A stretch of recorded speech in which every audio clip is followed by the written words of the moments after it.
नमस्कार, रात के 10 बज चुके हैं और वक्त है आपके पसंदीदा शो घंटी बजाओ का।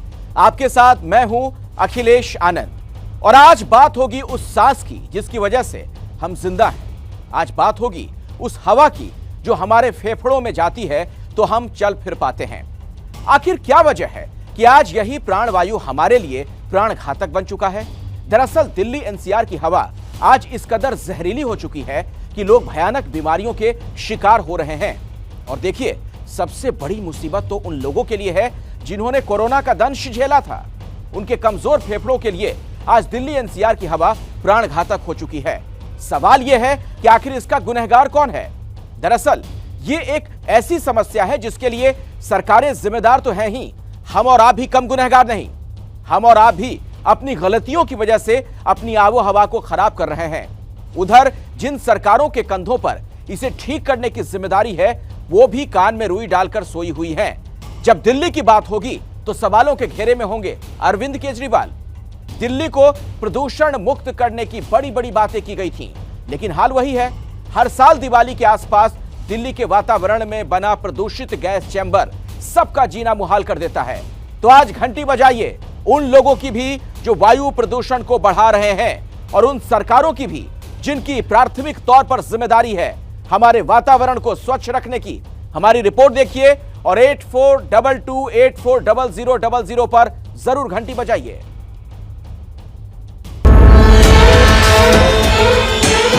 सामने धुंध पूरी दिखाई दे रही है, बिल्कुल कुछ नहीं दिख रहा है। इनहेल कर रहे हैं जब हम तो खराश आ रही है, सांस लेने में बहुत दिक्कत हो रही है। आज कुछ ज्यादा ही बढ़ा हुआ पोल्यूशन, आज कुछ ज्यादा है। सांस लेने में थोड़ा सा लगता ही है कि हम गलत चीज ले रहे हैं। आंखों में इतनी भयंकर जलन होने लग जाती कि जैसे किसी ने आपकी आंखों में तेजाब डाल दिया। ये सांसों का आपातकाल है, कुदरत से खिलवाड़ का अंजाम है।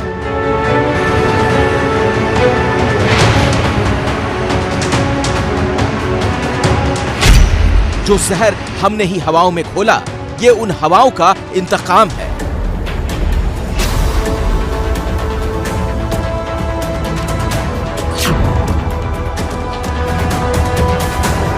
प्रदूषण का जो स्तर है वो बेहद गंभीर हो गया है और लोधी गार्डन पे इस समय लोग टहलने आए हैं, मॉर्निंग वॉक कर रहे हैं और लोगों को कहना है कि वॉक करने में भी उनको परेशानी हो रही है क्योंकि जो हवा है वो काफ़ी ज़्यादा जहरीली हो गई है। ऐसे में लोग काफ़ी ज़्यादा जद्दोजहद कर रहे हैं एक एक सांस के लिए।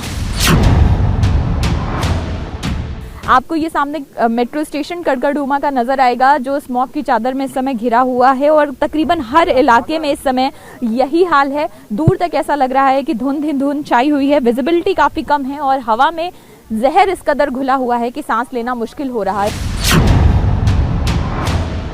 जय चौक आप देखिए तस्वीरों में सामने राष्ट्रपति भवन, लेकिन आपको वो नज़र नहीं आएगा, धुंधली धुंधली तस्वीरें नज़र आएंगी और ऐसा इसीलिए है क्योंकि यहाँ पर गाढ़ा स्मोक है, स्मोक की चादर जो है पूरी तरफ छाई हुई है और यहाँ हवा इतनी ज़्यादा जहरीली हो गई है कि आम लोगों को सांस लेने में समस्या आ रही है।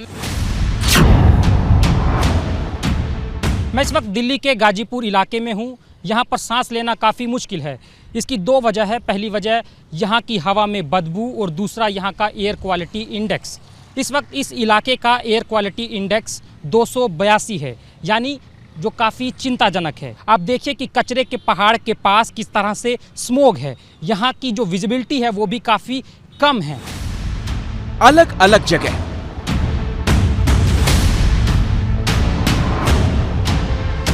अलग अलग वक्त, लेकिन तस्वीर एक सी। दिल्ली की हवा खराब हो चुकी है, वो फिर से गैस चैम्बर बन चुकी है। हर साल यही होता है। सर्दियों का मौसम आते ही इसी तरह प्रदूषण का अटैक होता है। लोग शिकायत करते हैं, सरकार से सवाल करते हैं। सरकारें भी दिखाने के लिए 2-4 फैसले और ऐलान कर देती है, लेकिन हालात नहीं बदलते क्योंकि न सरकार अपनी जिम्मेदारी समझती है न लोग। जो हम लोग हैं दिवाली में जो पटाखे जलाए हैं, जो जलाए उसकी वजह से ही ज्यादा पोल्यूशन है ना। ये पटाखे वगैरह मना था। इस बार लोगों ने ऐसा लगा जैसे गुस्से में आके, आवेश में आके लोगों ने पटाखे वगैरह ज्यादा जलाए, ज्यादा फोड़े। तो कहीं ना कहीं हम लोगों का भी हाथ साथ तो है ही है कुछ ना कुछ। जैसे पराली वगैरह जल रही है, हर साल बात होती है पराली की, लेकिन हमारे हिसाब से उस पर ज़्यादा कुछ किया नहीं जा रहा। गाड़ियों की वजह से भी पोल्यूशन ज़्यादा हो रहा है, जगह जगह पराली जलाई जा रही है, उसकी वजह से भी पोल्यूशन हो रहा है। प्रदूषण की ये मार सिर्फ दिल्ली पर नहीं बल्कि दिल्ली से सटे नोएडा और गाजियाबाद पर भी उतनी ही घातक है। बल्कि कई बार तो नोएडा और गाजियाबाद की हवा दिल्ली से भी ज्यादा जहरीली हो जाती है। और अगर एयर क्वालिटी इंडेक्स की बात करें तो गाजियाबाद लगातार 3 दिनों से देश का सबसे प्रदूषित शहर बना हुआ है। सांस लेने में दिक्कत हो रही है, खांसी जुकाम बहुत ज़्यादा बढ़ गए हैं और अन्य कई बीमारियां ऐसी हैं जो अंदरूनी हैं। प्रदूषण तो इतना तगड़ा है कि आंखों में जलन पैदा होती है, आंसू निकलते रहते हैं, बड़ी तकलीफ होती है। हाई लेवल पे पॉल्यूशन यहाँ फैला हुआ है दिवाली से अभी तक, और मेरा जो काम है सेल्स लाइन का है, मार्केटिंग का है, उसके चलते मेरे को आंखों में जलन, खांसी, गला सब खराब हो चुके हैं पोल्यूशन के चलते। गाजियाबाद में प्रदूषण किस हद तक बढ़ा हुआ है वो इन आंकड़ों में देखिए। 8 नवंबर को सुबह 9 बजे गाजियाबाद के लोनी इलाके में PM 2.5 का स्तर 452 था, जो सबसे ऊपर यानी गंभीर श्रेणी में माना जाता है। 9 नवंबर को ये बढ़कर 462 हो गया, 10 नवंबर को 453, 11 नवंबर को 480 और 12 नवंबर को ये बढ़कर 499 पहुंच गया, यानी अधिकतम से सिर्फ एक कम। हम आपको बता दें कि देश में प्रदूषण का स्तर नापने के लिए जो 6 श्रेणियां बनाई गई हैं, उसकी अधिकतम सीमा 500 है और ये गाजियाबाद की उस वक्त की तस्वीरें हैं जब प्रदूषण अधिकतम स्तर पर पहुंच गया। सुबह के वक्त गाजियाबाद की लगभग हर सड़क पर यही हाल था। ऐसा लग रहा था जैसे अंधेरा छा गया हो, जबकि सच्चाई ये है कि धुंध की मोटी परत नीचे तक उतर आई थी। इस धुंध में PM 2.5 और PM 10 की इतनी मात्रा है जो किसी को भी बीमार कर सकती है। और इसी का नतीजा है कि शहर के अस्पतालों में मरीजों की भीड़ बढ़ गई है। किसी को सांस लेने में तकलीफ, कोई खांसी से बेहाल तो किसी का अस्थमा बढ़ गया है। यहाँ हर दिन अस्थमा के 50 से 60 मरीज आ रहे हैं, जिसमें सबसे ज्यादा बच्चे और बुजुर्ग हैं। सांस के अलावा आंखों की एलर्जी और स्किन प्रॉब्लम्स भी देखने को मिल रही है प्रदूषण की वजह से। ऑक्सीजन की व्यवस्था हमारे पास है, नेबुलाइजर की व्यवस्था हमारे पास है और एंटी एलर्जिक्स वगैरह सब कुछ हमारे पास है। मतलब हम जिसे कहना चाहिए ना कि वार लाइक सिचुएशन के लिए बिल्कुल तैयार है। लगभग यही स्थिति दिल्ली की भी है। सेहत का ख्याल रखने के लिए लोग मॉर्निंग वॉक पर जाते हैं, लेकिन इन दिनों ये मॉर्निंग वॉक भी उन्हें बीमार कर रही है, क्योंकि सुबह के वक्त हवा में प्रदूषण सबसे ज्यादा होता है। इस बार ये प्रदूषण और ज्यादा घातक इसलिए हो गया क्योंकि बहुत से लोग जिन्हें कुछ समय पहले कोरोना हुआ था, उनके फेफड़े पहले से ही कमजोर हैं। अनीशा चंग कोरोना की दूसरी लहर में कोरोना का शिकार हुई थी। उस वक्त उनकी हालत इतनी ज्यादा खराब हुई थी कि स्टेरॉइड से लेकर ऑक्सीजन तक देने की नौबत आ गई। उन्होंने कोरोना को हरा तो दिया, लेकिन अब प्रदूषण की मार नहीं झेल पा रही, इसीलिए फिर से अस्पताल पहुंची हैं। पोल्यूशन बड़ा है, specially over the past 2-3 weeks. Breathlessness मुझे हो गई है, चेस्ट में हैवीनेस आई है काफ़ी। इनहेलर लेने को बोल रहा, अभी लूँगी मैं, रीस्टार्ट माई इनहेलर। थोड़ा बहुत I have been breathing exercises, yoga exercises वो फिर से शुरू कर दूंगी। अनीशा जैसे बहुत से लोग इस वक्त धुंध और प्रदूषण के कॉकटेल से लड़ रहे हैं। खास तौर से दिवाली के बाद से मरीजों की संख्या तेजी से बढ़ी है। सडन इंक्रीज हुए हैं पेशेंट्स के, क्योंकि जैसे पोल्यूशन होता है तो हर साल का ही प्रॉब्लम्स है कि इसी टाइम पे जब ज़्यादा पोल्यूशन होता है तो पेशेंट की संख्या बढ़ जाती है। लेकिन ये जो पोस्ट कोविड जो काफ़ी इम्प्रूव हो रहे थे, सडनली उनके सिम्टम बढ़ने शुरू हो गए। इसी तरह अगर किसी के वीक लंग्स हैं और उसको हम प्रदूषण के अगर हम उसके एक्सपोज किया जाएगा तो डेफिनेटली उसको ज़्यादा तकलीफ होगी, क्योंकि अभी लंग्स पूरे रिकवर नहीं हुए हैं, ऊपर से प्रदूषण चल रहा है तो ये सांस इनको ज़्यादा फूल जाता है, खांसी हो रही है, आंखों में पानी आ रहा है, नाक में पानी, ये सारे सिम्टम्स के साथ लोग हमारे पास आ रहे हैं। डॉक्टरों की सलाह है कि जैसे कोरोना के वक्त लोगों को मास्क लगाने की आदत पड़ गई थी, वैसे ही अभी भी मास्क लगाना चाहिए और जरूरी ना हो तो घर से बाहर न निकलें। यानी जिस तरह कोरोना से बचने के लिए लॉकडाउन लगाया गया था, वैसे ही अब प्रदूषण वाले लॉकडाउन का वक्त आ गया है। इन आंकड़ों को देखिए और समझिए हम ऐसा क्यों कह रहे हैं। दिल्ली के आनंद विहार में 11 नवंबर की सुबह 9 बजे हवा में PM 2.5 का स्तर 453 था, जो 12 नवंबर को बढ़कर 491 हो गया, यानी सिर्फ एक दिन में 8% प्रदूषण बढ़ा। अशोक विहार में यह बढ़त 15% की दर्ज की गई।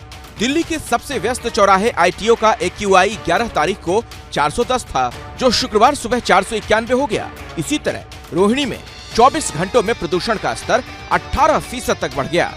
राजधानी दिल्ली का अक्षरधाम मंदिर है, लेकिन वो आपको नजर नहीं आ रहा होगा और उसकी वजह ये है क्योंकि धुंध छाई हुई है। सफर के मुताबिक जैसे ही हवा की गति तेज हुई है तो आसपास के राज्यों से जो पराली का धुआं है अब दिल्ली में आना शुरू हो गया है और आने वाले 2 दिनों में जो प्रदूषण का स्तर है वो और भी ज्यादा खराब होगा। और ये देखिए किस तरह से पूरी धुंध छाई हुई नजर आ रही है और ज्यादातर जगहों पर जो AQI है राजधानी दिल्ली में वो 500 के पास पहुंच चुका है। सवाल है कि दिल्ली में ये नौबत क्यों आई, जबकि हाई कोर्ट से लेकर सुप्रीम कोर्ट तक एक बार नहीं बल्कि बार बार सरकारों को ये हिदायत दे चुके हैं कि लोगों को प्रदूषण से बचाना उनकी जिम्मेदारी है। सरकार अगर इस जिम्मेदारी को समझती है तो पहले से जरूरी कदम उठाना शुरू कर देती, लेकिन हर बार होता वही है, जब हवा में जहर घुल जाता है तब सरकार की नींद टूटती है। अब हम आज से दोबारा एंटी डस्ट कैंपेन शुरू कर रहे हैं, जिससे कि जो धूल के जो कण जाते हैं वायुमंडल में उसको रोका जा सके। दिल्ली सरकार का कहना है कि प्रदूषण को कम करने की उनकी सारी कोशिशें इसलिए बेकार हो जाती हैं क्योंकि पड़ोसी राज्यों की सरकारें पराली जलाने पर रोक नहीं लगा पाती। अभी जो आंकड़े आए हैं 45,000 से ज्यादा जगहों पर अभी तक आग लगाई जा चुकी है और वो ट्रेवल करके दिल्ली में आ रही है। दिल्ली की जो भौगोलिक स्थिति है वो हवा का, जो ही हवा की स्पीड कम हो रही है वो सारा जो है स्मॉग पूरे दिल्ली के ऊपर चादर बन करके छा रहा है। ये सही है कि पराली का धुआं दिल्ली के प्रदूषण की एक बड़ी वजह है, लेकिन सिर्फ पराली ही नहीं। Centre for science and environment के ताजा सर्वे के मुताबिक 24 अक्टूबर से 8 नवंबर तक दिल्ली के प्रदूषण की सबसे बड़ी वजह गाड़ियों से निकलने वाला धुआं था। 50% प्रदूषण गाड़ियों के कारण हुआ। दूसरे नंबर पर उद्योगों से निकलने वाला प्रदूषण, फिर घरों का प्रदूषण और उसके बाद कंस्ट्रक्शन साइट और धूल की वजह से होने वाले प्रदूषण। हालांकि पिछले कुछ दिनों में पंजाब और हरियाणा में पराली जलाने के मामले तेजी से बढ़े।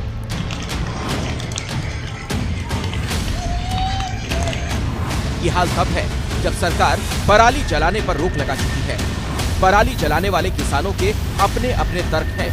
किसानों का कहना है कि वो पराली ना जलाएं तो क्या करें, तो कोई ये मानने को तैयार ही नहीं कि पराली जलाने के कारण प्रदूषण बढ़ता है। भाई जी ਕਾਰਨ ਤਾਂ ਇਹੀ ਹੈ ਵੀ ਸਰਕਾਰ ਨੇ ਕੁਝ ਦਿੱਤਾ ਨਹੀਂ। ਜੇ ਅਸੀਂ ਹੁਣ ਇਹਨੂੰ ਨਹੀਂ ਅੱਗ ਲਾਉਂਦੇ ਤਾਂ ਸਾਡਾ ਵਾਹਣ ਨਹੀਂ ਤਿਆਰ ਹੁੰਦਾ, ਸਾਡੀ ਕਣਕ ਨਹੀਂ ਬੀਜੀ ਜਾਂਦੀ। ਇਹਦੇ ਕਰਕੇ ਸਾਡੇ ਕੋਲੇ ਹੋਰ ਕੋਈ ਹੱਲ ਹੀ ਨਹੀਂ ਅੱਗ ਲਾਉਣ ਤੋਂ ਬਿਨਾ। ਇਹ ਅੱਗ ਲਾਉਣ ਤੋਂ ਬਿਨਾ ਸਾਡੇ ਕੋਲੇ ਕੋਈ ਹੱਲ ਨਹੀਂ। ਜੋ ਗਵਰਨमेंट ने करना सो कर लियो। पराली से प्रदूषण में बड़ी भूमिका हवा की रफ्तार की होती है। अगर जिस वक्त पराली जलाई जा रही है उसी वक्त हवा पंजाब हरियाणा से दिल्ली की तरफ बह रही है तो ये धुआं बहुत जल्द पूरी दिल्ली को अपनी चपेट में ले लेता है। पिछले कुछ दिनों में यही हुआ।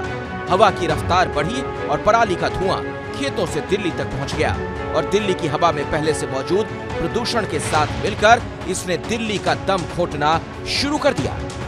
इसीलिए 1 नवंबर को जहां दिल्ली के प्रदूषण में पराली की हिस्सेदारी सिर्फ 7% थी, वहीं 4 नवंबर से बढ़ने लगी।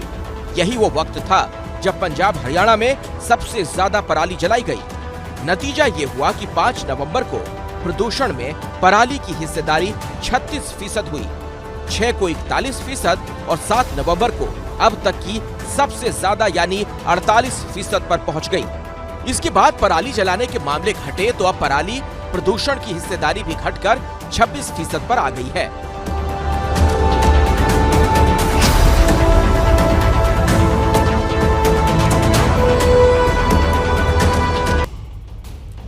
आप देख रहे हैं घंटी बजाओ। बात अब करेंगे राजधानी दिल्ली की। दिल्ली में यमुना के झाग वाले पानी से छठ पूजा करने वालों को परेशानी तो हुई है, लेकिन ये दिल्ली के पर्यावरण को भी नुकसान पहुंचा रहा है। सरकारों की कामचोरी अब यमुना में दिख नहीं रही बल्कि पानी पर तैर रही है, वो भी ऐसे रंग में जो दूर से दिख जाती है। 7 सालों में न केंद्र ने न केजरीवाल सरकार ने अपने वादे पर अमल के लिए 1 इंच भी काम किया। लिहाजा छठ पूजा के दौरान ऊपरी मन से यमुना को ऊपर से साफ करने की कवायद भी कोई रंग नहीं ला पाई। जब यमुना पर झाग की ये तस्वीरें वायरल हुई तो फजहत से बचने के लिए दिल्ली की सरकार ने ये नायाब तरीका ढूंढा था। यमुना के गंदे पानी पर बिस्लेरी जैसे साफ पानी की बौछार की गई, पर किसी अधूरी कोशिश का मकसद कभी पूरा नहीं होता। वही यमुना में भी दिख रहा है।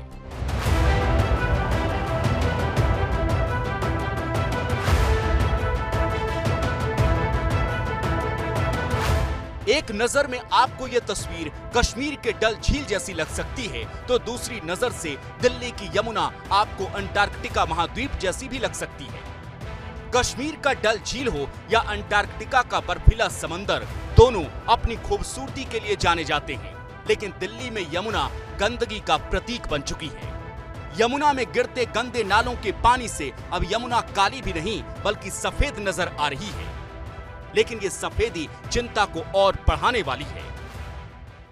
ये कोई बर्फ का गोला नहीं है, ये वो जहरीली झाग है जिसने उन तमाम नेताओं और सरकारों की पोल खोल दी है जिन्होंने हमसे यमुना साफ करने के वादे किए थे। इस वक्त मैं दिल्ली के कालिंदी कुंज बैराज के पास हूँ, जहाँ पर पानी आ रहा है और पानी से इस तरह की जहरीली झाग बन रही है। जहाँ तक भी नज़र जाती है आपको सिर्फ और सिर्फ ये जहरीली झाग दिखाई देगी, और ये झाग की तस्वीरें कई दिनों से आपने देखी होंगी। इस झाग के पीछे जो मुख्य वजह है वो केमिकल जो फैक्ट्रियों से निकलता है उसमें फॉस्फेट होता है। जब वो इन नदियों में मिलता है तो इस झाग की शक्ल ले लेता है।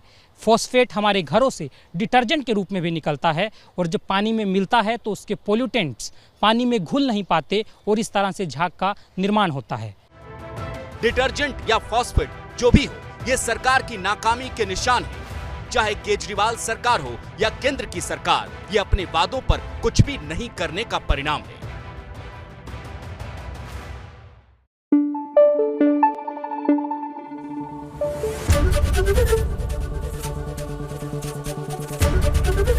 एबीपी न्यूज आपको रखे आगे।